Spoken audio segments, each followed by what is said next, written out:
We are live this morning from 7 o'clock to 11 o'clock a.m. as we watch events from New York to Philadelphia to Washington and all across the United States of America on this semi-sesquicentennial. I'm sorry, what was that? One more time? Semi-sesquicentennial, okay. 250th historic anniversary for these United States of America.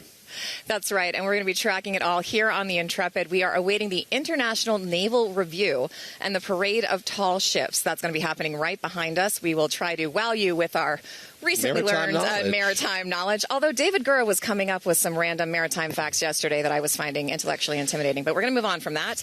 There will also be an aerial review over the Hudson, led by the Blue Angels. You've seen them before. That's right. They're based in my hometown of Colorado Springs. They're pretty awesome. And then over the next few hours, we're going to hear from influential voices from across the spectrum, from across history, business, and politics, including documentary filmmaker Ken Burns, the CEO of the USO. Okay. We've got the president of the Intrepid Museum and the CEO of Pyrotechnica. That's the company hoping, weather holding, to put on the largest fireworks show in American history tonight in Washington, D.C. Yes, weather has been a huge issue here. Humidity, a concern when you're doing a fireworks show like the one they have planned. We're also going to hear from David Rubenstein, and Maryland Governor Wes Moore is scheduled to speak on patriotism in Annapolis a little bit later today. And moments ago here in New York, the famed Times Square Ball made its final drop of the day. Usually, of course, reserved for New Year's Eve. It was lowered 8 times beginning Friday morning to mark midnight in every U.S. time zone. There was also a spectacular fireworks show over Mount Rushmore last night. After a hailstorm, President Trump was in attendance.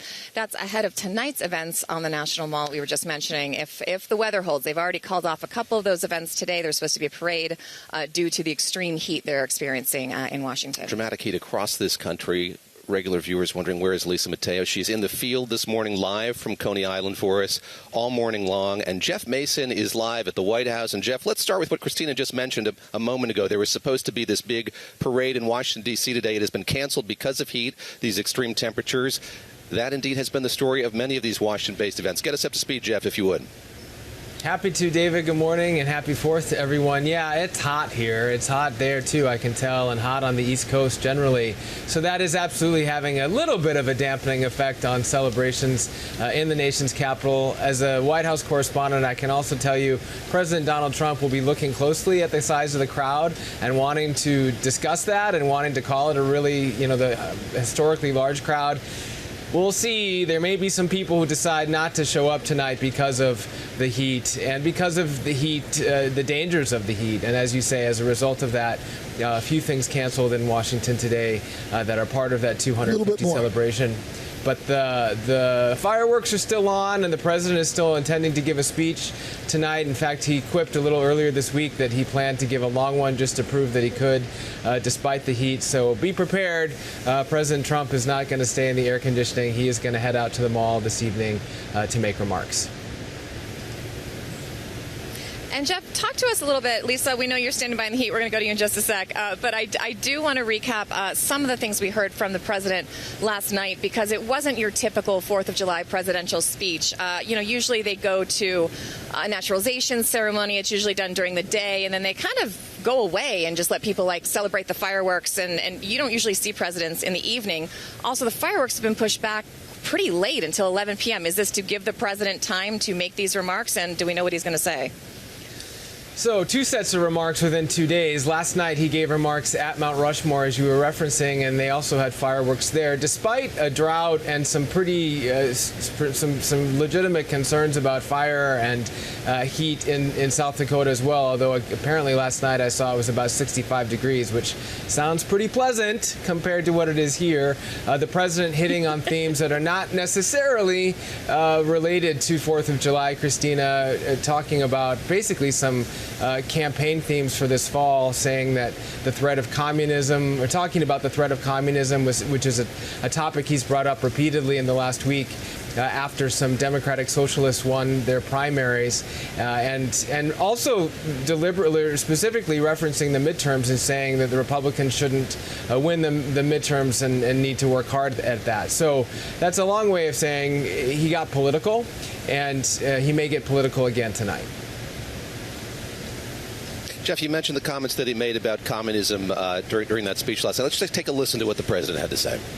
there is now a resurgence of the communist menace in our land, including from newcomers to our country who embrace ideas totally opposed to our way of life and our great success. These are not mere political disagreements like differences over taxes or regulations. Communism is a mortal threat to American liberty. It is the greatest threat to our country, including World War I, World War II, Pearl Harbor, or even 9/11. We're not going to let this happen to us. Believe me, we're not letting it happen. You can be loyal to Karl Marx, or you can be loyal to America.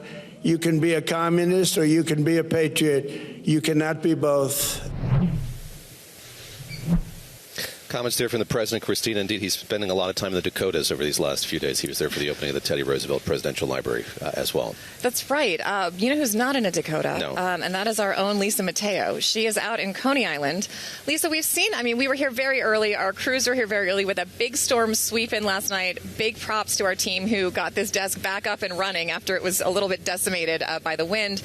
But we have seen some people out on the water again this morning, some people looking like they're getting ready on the ships around us. What are you seeing in Coney Island? Are people already out ready to celebrate this holiday?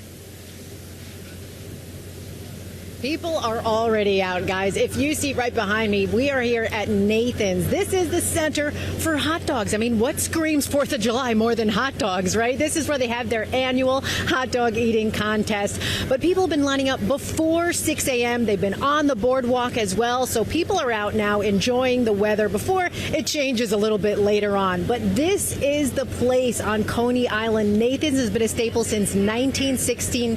And this is where the world's top competitive eaters come every year on this day to scourge down in 10 minutes as many hot dogs as they can eat. We will keep on top of it, but also get more into how Nathan's goes beyond Coney Island, how it's really just a part of American food culture. So stick around, guys. We'll bring you more of that coming up later this hour.